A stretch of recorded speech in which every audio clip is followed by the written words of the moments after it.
नमस्कार, मैं हूं Divya Kochar. Social media influencers की खास सीरीज में आपका स्वागत है, जिसका नाम है सोशल के सूरमा।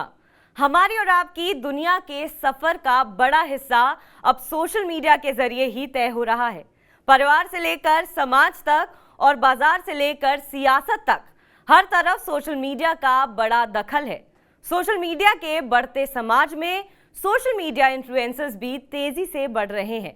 हर कोई इस नई दुनिया में अपना हुनर, असर दिखाने की कोशिश कर रहा है। कहा जाता है कि 2024 के लोकसभा चुनाव में सोशल मीडिया और इनके इन्फ्लुएंसर्स की भूमिका बहुत अहम होगी। सोशल मीडिया के सूरमाओं की भूमिका को समझने के लिए और इस नए अवसर को जानने के लिए आज हम बात करेंगे राइजिंग स्टार कम्युनिकेशंस के फाउंडर दुर्वेश यादव जी से। दुर्वेश जी, आपका TV9 में बहुत बहुत स्वागत है। Thank you so much Divya ji, मुझे बुलाने के लिए TV9 में। जैसा कि मैंने अपने इंट्रोडक्शन में बताया कि आजकल जो इन्फ्लुएंसर्स हैं ये कितना वाइटल रोल जो है प्ले करते हैं समाज के लिए। तो आप फाउंडर हैं इतनी कम उम्र में, इतनी यंग उम्र में राइजिंग स्टार कम्युनिकेशंस के, तो इसकी जो शुरुआत है वो कैसे हुई? देखिए, मैंने अपनी जर्नी की शुरुआत या फिर इस कंपनी की शुरुआत कॉलेज में पढ़ते पढ़ते करी थी। उससे पहले थोड़ा सा मैं बैकग्राउंड बताना चाहूँगा कि where do I come from. तो जैसे भी जितने भी मिडिल क्लास लोग होते हैं तो उनका एक सपना होता है कि यार मुझे अपनी गवर्नमेंट जॉब करनी है। तो ऐसे ही मेरे माँ बाप का भी सपना था कि मैं गवर्नमेंट जॉब करूँ। बट कुछ किस्मती लोग होते हैं और कुछ की किस्मत अच्छी नहीं होती है। तो आई थिंक मैं दूसरी वाली कैटेगरी में से था। मैं बहुत सारे गवर्नमेंट एग्जाम्स में फेल हो गया, तो मेरे पास कोई ऑप्शन नहीं बचा कि करना क्या है। तो क्योंकि सारे लोग मेरे दोस्त वोस्त जितने भी थे वो लोग कर रहे थे बीटेक, तो मैंने कहा चलो एक बीटेक अच्छी चीज़ है, कर लेते हैं, उससे अपना करियर संभलेगा। तो मैंने एडमिशन लिया लवली प्रोफेशनल यूनिवर्सिटी में। वहाँ से मैंने अपनी बीटेक की शुरुआत किया। बट वो जाने के बाद मुझे वहाँ पर पता चला कि यार आजकल जॉब में भी या बीटेक के बाद भी ना देयर इज़ नो गारंटी कि आप सक्सेसफुल हो सकते हो। पता नहीं है कि जॉब मिले कि ना मिले। एंड टू बी ऑनेस्ट, वहाँ पर मैंने बीटेक में एडमिशन लिया था, मैंने लोन लिया हुआ था। तो अब मुझे एक रिस्क भी था कि अगर मैं कुछ नहीं कर पाया तो मैं अपना क्योंकि एक्सपेंसेस बढ़ रहे हैं, इन्फ्लेशन बहुत बढ़ रहा है, तो मैं अपना खर्चा कैसे निकालूंगा। सो व्हाट हैपेंड इज कि मैंने ये डिसीजन लिया कि नहीं, मुझे कुछ अलग करना है। जो रियलाइजेशन फैक्टर होता है, मेरा ऐसा मानना है कि जीवन में, लाइफ में कोई भी पर्सन कुछ करता है ना, तो वो रियलाइजेशन बहुत इंपॉर्टेंट है। जिस समय वो रियलाइजेशन जिस पर्सन को हो गया, वो वहीं से अपनी लाइफ ट्रांसफॉर्म करना स्टार्ट कर देता है। मुझे वो रियलाइजेशन 18 साल की उम्र में हो गया, किसी को वो 30 साल की उम्र में होता है, किसी को 50 साल की उम्र में होता है, किसी को होता ही नहीं और किसी को डेथ बेड पे होता है। बट होता सबको है। बट डेथ बेड पे जब होता है उसके पास कोई ऑप्शन नहीं होता, रिग्रेट होता है सिर्फ। तो वो मैंने रियलाइजेशन 18 साल की उम्र में कर लिया और सोचा कि नहीं, मुझे कुछ अलग करना है। And that's how this started के I started working with influencers, coaches, consultant. उन्हीं के साथ फिर मैंने ये राइजिंग स्टार कम्युनिकेशन की अपनी शुरुआत करी। So this is how my journey has.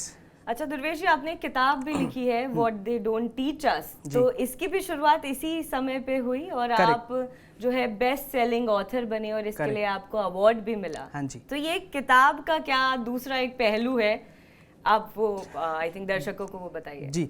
सो उससे पहले ना मैं एक चीज़ बताना चाहूँगा कि किसी भी पर्सन को अगर कुछ पाना है तो मैं बिलीव करता हूँ लिखने पे। फॉर एग्जाम्पल, मुझे अगर एंटरप्रेन्योर बनना है तो मैं डायरी पे लिखता था कि मुझे एंटरप्रेन्योर बनना है, I am an entrepreneur, I am a best selling author. तो ये शुरुआत 2018 में मैंने करी थी, जब मैंने बहुत सारी, तो ये एक तरीके का मैनिफेस्टेशन है ये जो आप करते हैं। करेक्ट। सो जो भी मेरी लाइफ में अभी तक हुआ है, मैंने कहीं ना कहीं वो अपनी डायरी में लिखा है। एग्जांपल धीरे से बताऊंगा मैं आपको आगे कि मैंने जब ये अपनी बेस्ट बुक की शुरुआत करी तो मुझे कुछ नहीं पता था कि बुक होती क्या है या बुक लिखते कैसे हैं। बट मैं बुक्स पढ़ता था। जैसे मेरी पहली बुक थी rich dad poor dad, Robert T Kiyosaki की, राइट। तो उनसे बुक पढ़ने के बाद मेरे को पता चला कि हम भी ऐसा कुछ कर सकते हैं। So that's how I wrote कि मुझे बेस्ट सेलिंग ऑथर बनना है। अब मुझे कैसे बनना है मुझे नहीं पता। मैं 10th क्लास में इंग्लिश में फेल हुआ हूँ, मैं कॉलेज में, यूनिवर्सिटीज़ में इंग्लिश में फेल हुआ हूँ, मुझे नहीं आइडिया था कि लिखूंगा कैसे। बट वो धीरे धीरे जब मेरी जर्नी ऐसी हो गई, by at the age of 21 I started making lakhs of rupees. तो जब मेरी जर्नी ऐसी हो गई कि यार मैंने कॉलेज में पढ़ते पढ़ते, जो 99% लोगों का सपना होता है कि मुझे ऐसा बनना है, मुझे ये करना है, मुझे लाखों कमाने हैं, मैंने कहा मैंने ये किया कैसे। I come from a middle class family, जहाँ पर सपना होता है कि यार जॉब मिल जाए 25-30 हज़ार 40 हज़ार रुपए की। फिर ये हुआ कैसे? तो जब मैंने ये डिकोड करना स्टार्ट किया ना, तो ये डिकोड करने की चीज़ों में मुझे बुक लिखने का मकसद मिला कि चलो अपनी जो जर्नी है वो डॉक्यूमेंट करते हैं कि कैसे आप अपना माइंडसेट चेंज कर सकते हैं, कैसे आप लाइफ में अपना जो मीनिंगफुल करियर है वो बिल्ड कर सकते हैं। So that's how my book came into existence. तो वो टोटल मैनिफेस्टेशन है विच आई डू बिलीव इन। जी, जैसा कि आपने कहा कि आपने एक यंग एज में जो है एंटरप्रेन्योरशिप की तरफ कदम उठाया, आपने इंजीनियरिंग कंटिन्यू नहीं की क्योंकि आपको लगा कि बीटेक के ऐसे कई स्टूडेंट्स हैं, कुछ आई थिंक लकीली जेई पास करके या AIEEE पास करके जिनकी अच्छी प्लेसमेंट होती है, लेकिन कहीं ना कहीं इन्फ्लुएंसर बनना हर इंसान के बस की बात नहीं होती है। और अगर वो एक बड़े इन्फ्लुएंसर या एंटरप्रेन्योर बन जाते हैं तो उसको सस्टेन करना बहुत ही मुश्किल एक सब्जेक्ट है, क्योंकि उसकी गारंटी नहीं है। आपको नहीं पता कि आज आपकी जो फॉलोइंग है वो ज़्यादा है, कल ना रहे उतनी। तो उसके लिए as a backup, as a young boy, as a youngster of this nation, आपके दिमाग में कोई बैक थॉट है कि आप उस चीज़ को सस्टेन कैसे कर पाएंगे? हाँ, मैं उसका देखिए बैकअप रखना मैं नहीं मानता कि एक अच्छी चीज़ है, क्योंकि जब भी हमारे पास बैकअप होता है ना, तो हम प्राइमरी को छोड़ के हमेशा बैकअप वाले की कोशिश करते हैं कि यार कुछ नहीं हुआ तो कोई बात नहीं, ये कर लेंगे। बट मैं कहता हूँ बैकअप काट दो, ऑप्शन ही नहीं है। तो then the only option you have is कि भाई आगे बढ़ना है, लाइफ में एंटरप्रेन्योर बनना है या जो भी करना है। बट उसको सस्टेन करने के लिए आपने अच्छा क्वेश्चन पूछा, उसके ऊपर रिप्लाई मेरा आंसर ये रहेगा कि देखिए एक एनवायरनमेंट बहुत मैटर करता है किसी भी एंटरप्रेन्योर के लिए और किसी भी इन्फ्लुएंसर के लिए, क्योंकि एंटरप्रेन्योरशिप जो है बहुत लोनली जर्नी है। आपको अकेला मेहनत करनी है, आपको जाने कितने क्लाइंट्स के रिजेक्शन मिलेंगे, बहुत पैसा कमाना है, एम्प्लॉइज का बर्डन है, जाने कितना प्रेशर होता है। और इन चीज़ों को सस्टेन करने के लिए आप अगर ऐसे एनवायरनमेंट में हो जहाँ सारा अकेलापन है, आपको लोग सपोर्ट करने के लिए नहीं है, तो आदमी अकेला पड़ जाता है मेंटली भी, राइट। उनको डिप्रेशन हो सकता है, वो सुसाइड कर सकता है, बहुत सारे केसेस होते रहते हैं आज, राइट। बट आप अगर ऐसे एनवायरनमेंट हो जहाँ पर आपके पास एक मेंटर है जो आपको सिखाता है कुछ ना कुछ, या आपको एटलीस्ट गाइड करता है या हैंड होल्ड करता है। तो वो मेंटोर आपके कौन है? मेरे मेंटोर सुरेश मनशरमानी जी हैं। अच्छा। सो वो एक बिजनेस कोच है, साथ में उन्होंने 1995 में 300 करोड़ का IPO लॉन्च किया। तो is a very good businessman, plus 63 साल के, तो मेरी उम्र जो है वो 22 साल है, and I give huge credit to him. तो एक मेंटर, और दूसरा मुझे लगता है ऐसे लोगों का सपोर्ट। एक मेंटर है, आपके दोस्त हैं। आज मेरे जितने भी लोग हैं वो कोई भी ऐसा नहीं है जो 22-23 साल का है, सारे लोग हैं मेरे 30 साल, 35 साल, 40 साल, 50 साल।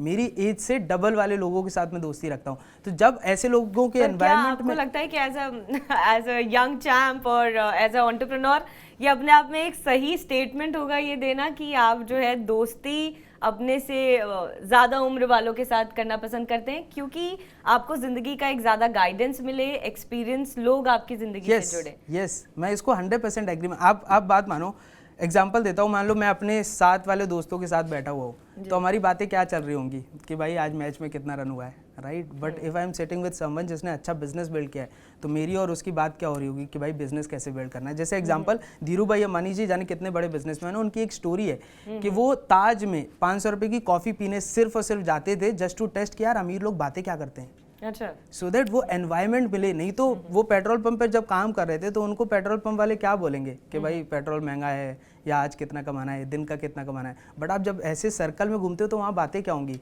कि यार ये बिजनेस लेकिन कैसे आप उन लोगों से दुर्वेश जी क्या कहना चाहेंगे जिनके पास ना ही ऐसा सर्कल है, ना ही जिनके पास उस तरीके का एनवायरनमेंट है, लेकिन उनमें वो स्किल है जिससे वो एक बड़े एंटरप्रेन्योर बन सकते हैं? ऐसे तमाम एग्जाम्पल्स है, आप भी जानते हैं, जिन्होंने एक रेडी लगाकर चाय की शुरुआत करी और आज उनकी कई देशों में फ्रेंचाइजीज हैं चाय की। मुझे नहीं लगता कि उन लोगों के पास वो लोग मौजूद होंगे जिनके पास जिंदगी का वो तजुर्बा हो या वो जो भी आपने चीज़ें मेंशन की हैं। तो एक और चीज़ इसमें ऐड ऑन करते हैं कि आपको लगता है कि स्किल्स और आपका डिटर्मिनेशन जो है वो बहुत अहमियत रखता है जब आप एक सक्सेसफुल एंटरप्रेन्योर बनते हैं? बिल्कुल रखता है। उससे पहले जो पहली चीज़ रखती है वो विल है, कि आपकी इच्छा, कि आप करना क्या चाहते हो, राइट। Skill is secondary. जैसे किसी भी सक्सेस में 95% जो पार्ट होता है ना, वो होता है कि स्किल, आपकी इच्छा तो हो। एग्जाम्पल देता हूँ कि मेरा ये मानना है कि अगर आपके पास सपने हैं, ड्रीम्स हैं अगर, तो आप कुछ भी अचीव कर सकते हो, आप एजुकेशन ले सकते हो। बट आपके पास अगर एजुकेशन हो गई बहुत ज़्यादा और ड्रीम नहीं है, तो हो सकता है आप नॉर्मल भी रह जाओ। बट अगर आपके पास सपने हैं तो उस सपने को पाने के लिए आपको जो एजुकेशन लेनी पड़ेगी मिलेगी। फॉर एग्जाम्पल MBA जो डिग्री है या फिर MBA की जो एजुकेशन है, बिजनेस की एजुकेशन है, ये धीरू भाई अंबानी जी के पास नहीं थी। उनके पास एक सपना था कि मुझे इतनी बड़ी कंपनी बिल्ड करनी है। अब उस कंपनी को बिल्ड करने के लिए मुझे क्या चाहिए? मुझे सेल सीखनी पड़ेगी, मुझे मार्केटिंग सीखनी पड़ेगी, मुझे टीम मैनेजमेंट सीखना पड़ेगा, मुझे जो सीखना पड़ेगा मैं सीखूंगा। क्यों? क्योंकि मेरा वो डिटर्मिनेशन है, मुझे वो मेहनत करनी है। सो आई थिंक ड्रीम होना बहुत इंपॉर्टेंट है, उसके बाद स्किल अपने आप आ जाता है। जी, आप एक इन्फ्लुएंसर हैं और आप जानते हैं कि इन्फ्लुएंसर जो है आम इंसान से बहुत ज़्यादा कनेक्ट करता है। हमारे देश की सबसे ज्यादा पॉपुलेशन यूथ की बिल्कुल है ना, और इन्फ्लुएंसर्स इसीलिए उसमें कहीं ना कहीं एक बड़ी अहमियत भूमिका जो है निभाते हैं। तो इस समय जो देश का एक वातावरण है, जिस तरीके का अनएम्प्लॉयमेंट देश में देखा जाता है, उन सब मसलों पे आप क्या कहना चाहेंगे? देखिए, अनएम्प्लॉयमेंट, मेरा ऐसा मानना है अनएम्प्लॉयमेंट है, बट अनएम्प्लॉयमेंट से ज़्यादा जो बड़ी तकलीफ है वो है अनएजुकेटेड लोगों के पास राइट स्किल और राइट इन्फॉर्मेशन नहीं है। इसमें वो मैं सिर्फ एक और चीज़ सॉरी ऐड करना चाहूँगी कि मैं हर इन्फ्लुएंसर से या हर एक एंटरप्रेन्योर से मेरा ये सवाल होता है और ये अपील होती है मेरी उन लोगों से कि आप लोगों को डिग्निटी ऑफ लेबर शब्द का मतलब सिखाएं, कि आप ये लोगों को, इस देश के लोगों को ये समझाएं कि कोई भी जो काम है वो छोटा या बड़ा नहीं होता। डिग्निटी ऑफ लेबर जो है आप अगर लोगों को समझाएंगे तो अनएम्प्लॉयमेंट जैसे शब्दों की जगह बहुत कम है। बिल्कुल, कोई भी काम छोटा बड़ा नहीं होता, आपको वो काम करना है और उस काम को बड़ा बनाना है ना। तो वो डिपेंड करता है आपकी स्किल के ऊपर कि आप क्या कर सकते हैं उस चीज़ को ऊपर। आज दुनिया में एग्जांपल हैं कि चाय वाले भी जाने कितनी फ्रेंचाइजीज लेके बैठे हुए हैं। आप देखेंगे कि बहुत सारे ऐसे होंगे जो स्वीपर्स होंगे बट लाखों कमाते हैं, बहुत सारे दुकान वाले होंगे जो लाखों कमाते हैं। तो इट्स ऑल अबाउट कि आप, मेरा एक क्लाइंट है, एग्जाम्पल देता हूँ, तो ही वॉज प्लम्बर। वो प्लम्बर था और आज उसने अर्बन क्लैब जैसी एक कॉम्पिटिटर कंपनी खड़ी करी है। कल मेरी बात हो रही थी, ये ओपन ऑफिस इन दुबई। कहता है मैं सर जी दुबई में ऑफिस कर रहा हूँ आप लोगों की दुआ से। नाउ यस, वो क्या था, प्लम्बर था, बट उसके पास ड्रीम था, उसने एक सपना देखा कि मेरे को कुछ करना है और करना है, तो वो कर गया। जी।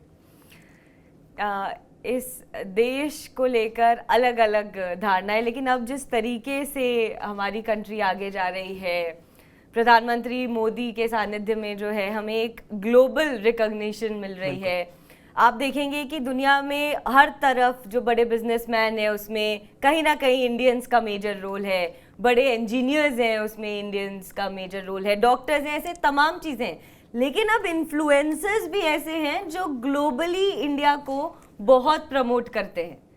तो आपको क्या लगता है कि बेस्ट चीज़ इस देश की क्या है जो अब लोगों को बिल्कुल ग्लोबल ऑडियंस से कनेक्ट कर पा रही है? देखिए, सोशल मीडिया आज, जैसे आपने मोदी जी की बात करी, तो मैं मानता हूँ मोदी जी प्राइम मिनिस्टर तो हैं, उनकी मैं बहुत रिस्पेक्ट करता हूँ, बट उससे बड़े वो सोशल मीडिया इन्फ्लुएंसर हैं।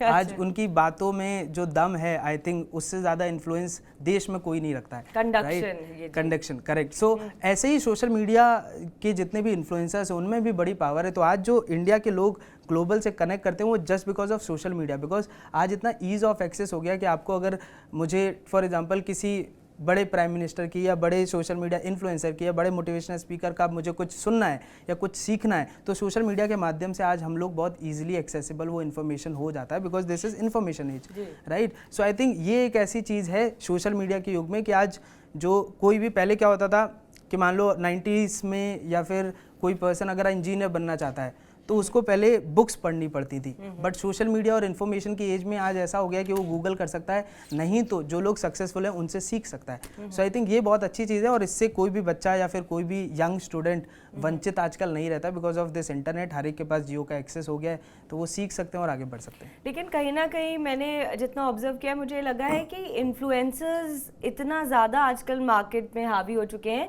कि जो नॉर्मल बच्चे हैं जो अपनी शुरुआत कर रहे हैं, उन्हें सोशल मीडिया का इतना ज़्यादा चाव जिसको कहते हैं वो लग चुका है कि अगर उनकी फॉलोइंग नहीं बढ़ती है इंस्टाग्राम पे तो बड़े जो है अलग स्टेट में चले जाते हैं। फिर वो तमाम तरीके के प्रयास करने लगते हैं कि अच्छा क्या ये करने से इंस्टा पे फॉलोइंग बढ़ती है, क्या इस तरीके के कंटेंट बनाने से फॉलोइंग बढ़ती है।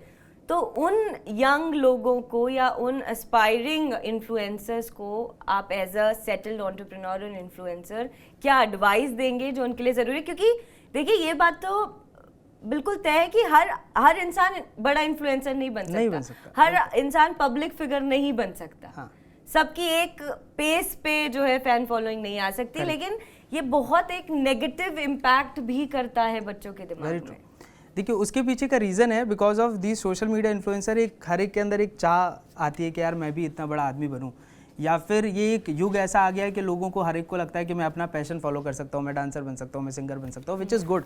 हर एक पर्सन को अपना पैशन फॉलो करना चाहिए, बट मुझे ऐसा लगता है अगर किसी पर्सन को पैशन फॉलो करना है और वो पैशन अगर पैसा नहीं दे रहा है तो वो पॉइजन बन जाता है। तो उससे पहले आपको क्या करना है, आप कंटेंट क्रिएटर बनना है, आपको अपना पैशन फॉलो करना है, करो, बट हमेशा याद रखो कि क्या वो पैशन आपको अगले 1 साल के अंदर या 6 महीने के अंदर पैसे देगा।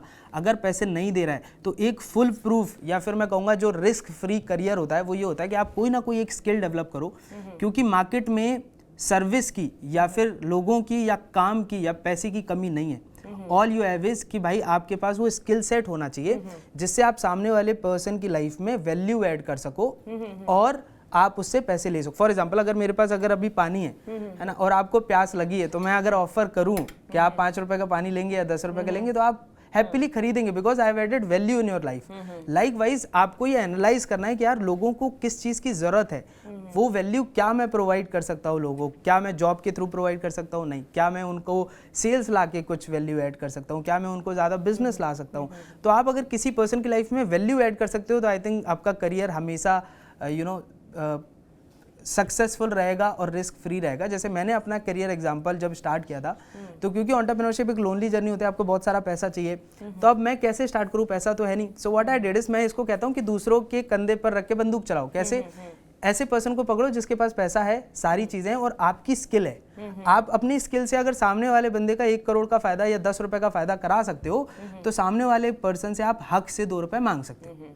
तो आप दूसरों का फायदा सोचो, आपका फायदा अपने आप हो जाएगा। जी, आपने बहुत अच्छी बात कही। और मैं पढ़ रही थी जब आपके बारे में, तो मैंने देखा कि आप काफ़ी यूनिवर्सिटीज़ जाते हैं, यूथ लेक्चर्स आप देते हैं। तो यूथ से आपका सबसे पहला जो कहना होता है वो क्या होता है? मेरा कहना, अभी जो मैंने पिछली एडवाइस दी कि आपको लाइफ में कुछ हट के करना है, जो सोसाइटी ने एक पाथ सेट किया है कि नहीं आपको यही पैटर्न फॉलो करना है, मुझे लगता है वो ट्रू नहीं है। आप अपने सपनों को पूरा कर सकते हो, बिकॉज इस दुनिया में अपने सपने पूरे करने का जो हक है वो सिर्फ हमको है। तो आपको जो भी करना है विदाउट रिस्क या फिर विदाउट जो डरे हुए या फियर ऑफ फेलियर जो होता है उसको रख के साइड में आप मेहनत करो। आप जब मेहनत करोगे तो बहुत सारी चीज़ें आएंगी, लोग आपको रास्ते में मिलेगा और आप सक्सेसफुल हो जाओगे। So I think मेरा एक आखिरी सवाल आपसे ये भी बहुत महत्वपूर्ण हो जाता है, क्योंकि जिस देश में रहते हैं हम भारतीय सभ्यता के साथ, तो माँ बाप भी हमारे ज़िंदगी में बहुत अहम भूमिका में होते हैं। और वो शुरू से ही एक रहा है, खासकर जो मिडिल क्लास एटमॉस्फेयर होता है कि बच्चा पढ़ ले तो ही उसका कुछ उद्धार हो सकता है, वो डॉक्टर, इंजीनियर या सरकारी उसमें चला जाए तो उसकी जो ज़िंदगी है वो सिक्योर है। तो सिक्योरिटी को लेकर माँ बाप बहुत चिंतित रहते हैं। तो आपके जैसी यंग एज में अगर आपने इंजीनियरिंग की पढ़ाई एकदम छोड़ के आपने बिजनेस की तरफ रुख किया, तो इसमें माँ बाप का सपोर्ट या उनको कन्विंस करना कितना इम्पोर्टेंट हो जाता है? देखिए, किसी के माँ बाप ना बुरा नहीं चाहते हैं, है ना।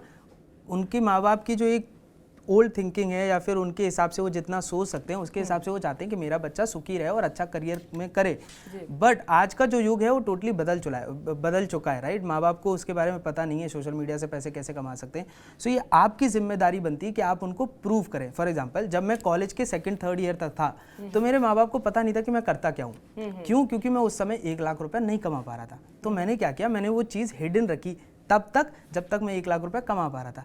The moment I started making lakhs of rupees, मैंने अपने माँ बाप को बोला कि देखो मैं पैसे कमाने लग गया हूँ और ये मेरा प्रूफ है। अब मैं अपनी मर्जी से अपना पैशन या जो मैं करना चाहता हूँ वो करूँगा। अब माँ बाप को, आपको लगता है जिस माँ बाप ने देख लिया कि यार सरकारी नौकरी में 40-50 हज़ार रुपये की जॉब मिलती है, अगर ये बच्चा मेरा इस उम्र में कर पा रहा है तो माँ बाप मना करेंगे? नहीं मना करेंगे, बिकॉज उनको रिजल्ट चाहिए। अगर बच्चा उनका कैपेबल है। हाँ, इंडियन माँ बाप क्या सोचते हैं, अपने बच्चे को बेकार सोचते हैं कि यार मेरा बच्चा तो निकम्मा है, हो सकता है ना कर पाए। But the moment you prove your fathers and mothers और पेरेंट्स कि आप कर सकते हो लाइफ में, आपके माँ बाप भी फ्री छोड़ देते हैं कि जाओ जो करना है करो। So I think that's what happened with my parent also. पहले अलाउ नहीं किया था बट आज वो खुश हैं और अलाउ कर दिया फिर।